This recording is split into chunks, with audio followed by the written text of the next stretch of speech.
24 जनवरी 2023 देश के एक बड़े औद्योगिक समूह अडानी ग्रुप के खिलाफ एक रिपोर्ट जारी हुई। यह रिपोर्ट जारी की थी हिंडनबर्ग रिसर्च ने। इस रिपोर्ट में अडानी ग्रुप पर कई गंभीर आरोप लगाए गए थे। रिपोर्ट के बाद अडानी ग्रुप को 150 अरब डॉलर का नुकसान हो गया। इस रिपोर्ट पर राजनीतिक तूफान भी खड़ा हो गया। मामला सुप्रीम कोर्ट में पहुंच गया। जांच हुई। अडानी पर लगे आरोप साबित नहीं हुए। सेबी ने हिंडनबर्ग को नोटिस भेज दिया। अब 10 अगस्त 2024 को हिंडनबर्ग ने एक बार फिर एक रिपोर्ट जारी की है और सेबी चीफ पर ही कई सवाल उठा दिए हैं। सेबी चीफ की ओर से इन आरोपों पर जवाब भी दिया गया है। अब इस मामले पर राजनीति भी हो रही है, लेकिन ये मामला क्या है और आखिर हिंडनबर्ग क्यों अडानी ग्रुप पर लगातार रिपोर्ट जारी कर रहा है? आज इस वीडियो में इन्हीं सवालों पर बात करेंगे। साथ ही जानेंगे सेबी चीफ के बारे में भी और ये भी कि हिंडनबर्ग कौन हैं और क्या करते हैं। नमस्कार, मैं वरुण कुमार और आप देख रहे हैं अमर उजाला। खबर पर आगे बढ़ें उससे पहले ये बता दूं कि अगर आपने चैनल को सब्सक्राइब नहीं किया है तो कर लें ताकि हमारे वीडियोज आप तक पहुंचते रहें। चलिए सबसे पहले बात करते हैं हिंडनबर्ग की। 1937 के जर्मनी में एक एयरशिप का नाम था हिंडनबर्ग। इस एयरशिप में अचानक एक दिन धमाका हुआ, आग लग गई। इस हादसे में करीब 35 लोगों की मौत हो गई। इस एयरशिप में हाइड्रोजन गैस के 16 गुब्बारे लगे थे। इससे पहले ऐसे कई हादसे हो चुके थे और विशेषज्ञों का यह मानना था कि इस तरह के हादसों से बचा जा सकता था, लेकिन फिर भी रिस्क लिया गया और परिणाम ये हुआ कि दर्दनाक हादसा हुआ। इसी हिंडनबर्ग एयरशिप के नाम को लेकर अमेरिका के रहने वाले नेट एंडरसन ने साल 2017 में हिंडनबर्ग रिसर्च को शुरू किया। साल 2020 में हिंडनबर्ग ने एक रिपोर्ट पेश की। इस रिपोर्ट का नाम था निकोला रिपोर्ट। इस रिपोर्ट के बाद ऑटो सेक्टर की बड़ी कंपनी निकोला के शेयर 80% तक टूट गए। कंपनी को शुरू करने वाले ट्रेवर मिल्टन को इस्तीफा देना पड़ा। इसके बाद तो हिंडनबर्ग ने एक के बाद एक खुलासे करने शुरू कर दिए। अमेरिका, कनाडा और चीन की करीब 18 कंपनियों पर हिंडनबर्ग ने रिपोर्ट निकाली। दुनिया भर के शेयर बाजारों में हिंडनबर्ग का नाम जाना पहचाना जाने लगा। और फिर आई जनवरी 2023 जब हिंडनबर्ग ने अडानी ग्रुप को लेकर एक दावा किया। दावा क्या था वो भी आपको बताएंगे, लेकिन उससे पहले आपको एक चीज समझनी होगी, शॉर्ट सेलिंग, क्योंकि आगे इस शब्द का इस्तेमाल किया जाएगा। तो शॉर्ट सेलिंग का मतलब होता है किसी से शेयर उधार लेकर उसे आगे बेच देना। ऐसा तब किया जाता है जब शेयर मुनाफे में होता है। शॉर्ट सेलर को ऐसा अनुमान होता है कि शेयर आगे चल के गिर सकता है और जब ऐसा होता है तो शॉर्ट सेलर उन शेयर्स को वापस खरीद लेता है और जहां से उसने उधार लिया था वहां इस शेयर को वापस कर देता है। लेकिन इस दौरान पहले वो महंगे शेयर को बेचता है और सस्ते शेयर को खरीदता है। इस बीच में वो अच्छा मुनाफा कमाता है। शॉर्ट सेलिंग और हिंडनबर्ग को आपस में जोड़ इसलिए रहे हैं क्योंकि हिंडनबर्ग शॉर्ट सेलिंग का काम करती है। ऐसा करके वो भारी मुनाफा कमाती है। चलिए अब उस दावे पर लौटते हैं जो हिंडनबर्ग ने अडानी समूह पर किया था।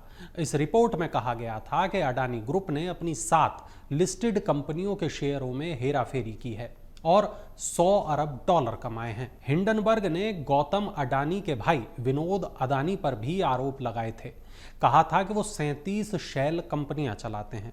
शेल कंपनियां मतलब दिखावे की कंपनियां। इस रिपोर्ट के बाद अडानी ग्रुप को 150 अरब डॉलर का नुकसान हो गया।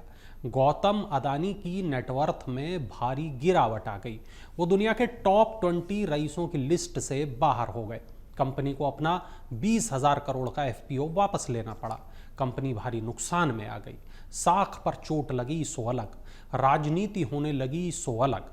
संसद में मामला उठा, बात सुप्रीम कोर्ट तक पहुंच गई। कोर्ट ने सेबी पर भरोसा दिखाया।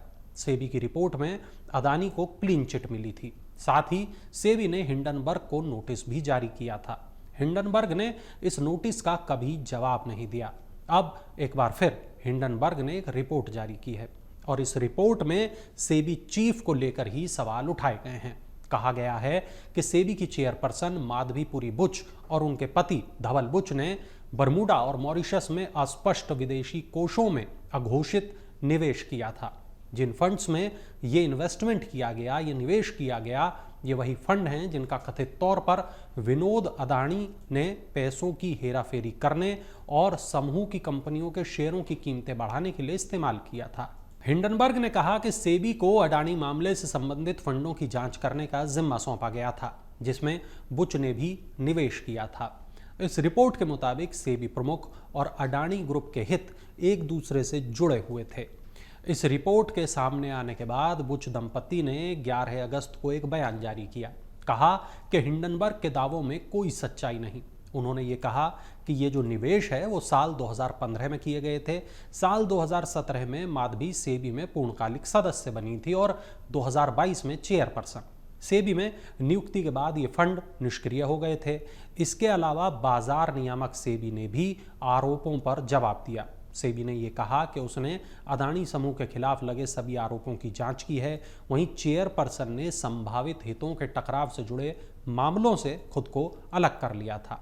अदानी समूह ने भी इस रिपोर्ट पर 11 अगस्त को एक बयान जारी किया। उसका यह कहना है कि हिंडनबर्ग द्वारा लगाए गए नए आरोप दुर्भावनापूर्ण, शरारती और बहकाने के मकसद से लगाए गए हैं। अदानी समूह ने यह कहा कि हम अदानी समूह के खिलाफ लगाए गए आरोपों को पूरी तरह खारिज करते हैं। ये आरोप गलत दावों की पुनरावृत्ति है जिनकी पूरी तरह जांच की गई और निराधार साबित हुए।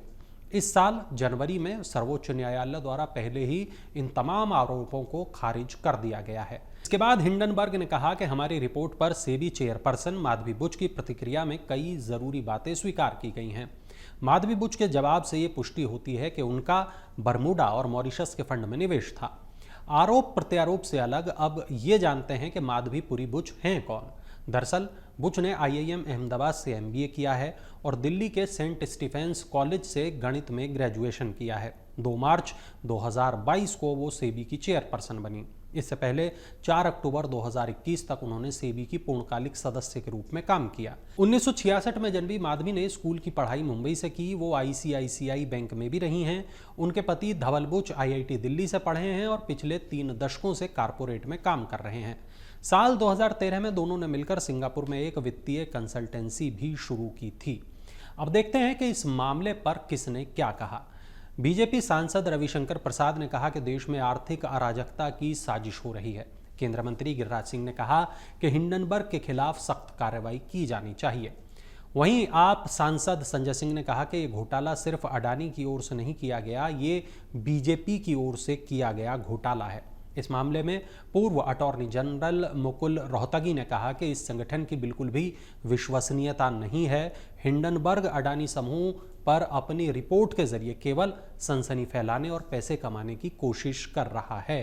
मार्केट एक्सपर्ट सुनील शाह ने अमेरिकी शॉर्ट सेलर फर्म हिंडनबर्ग की हालिया रिपोर्ट के बावजूद भारतीय शेयर बाजार को लेकर बड़ी आशा जताई। उन्होंने कहा कि सेंसेक्स में केवल 200 अंकों की गिरावट आई है, जो कि एक सामान्य उतार चढ़ाव है।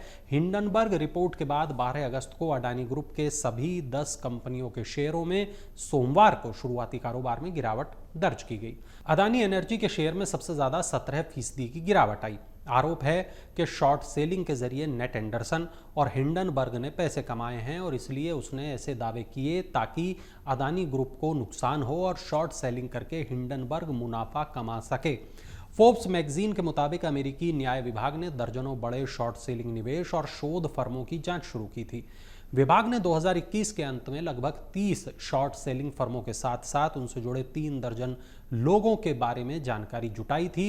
वॉल स्ट्रीट जर्नल की रिपोर्ट के मुताबिक संघीय अभियोजक ने इस बात की जांच शुरू की थी क्या शॉर्ट सेलर्स ने समय से पहले नुकसान पहुंचाने वाली शोध रिपोर्ट साझा करके और अवैध व्यापार रणनीति में शामिल होकर शेयर की कीमतों को कम करने की साजिश रची थी। यानी आरोप बेहद गंभीर हैं और हिंडनबर्ग का दामन इन तमाम गंभीर आरोपों के दाग से भरा हुआ है। खैर, इस पूरी रिपोर्ट पर आपका क्या मानना है कमेंट सेक्शन में हमें जरूर बताएं और हिंडनबर्ग मामले से जुड़ी हर खबर के लिए देखते रहिए अमर उजाला। अगर आप ये वीडियो YouTube पर देख रहे हैं तो हमारे चैनल को सब्सक्राइब करें और बेल आइकन को दबाना ना भूलें। अगर आप Facebook पर ये वीडियो देख रहे हैं तो हमारे पेज को लाइक करें।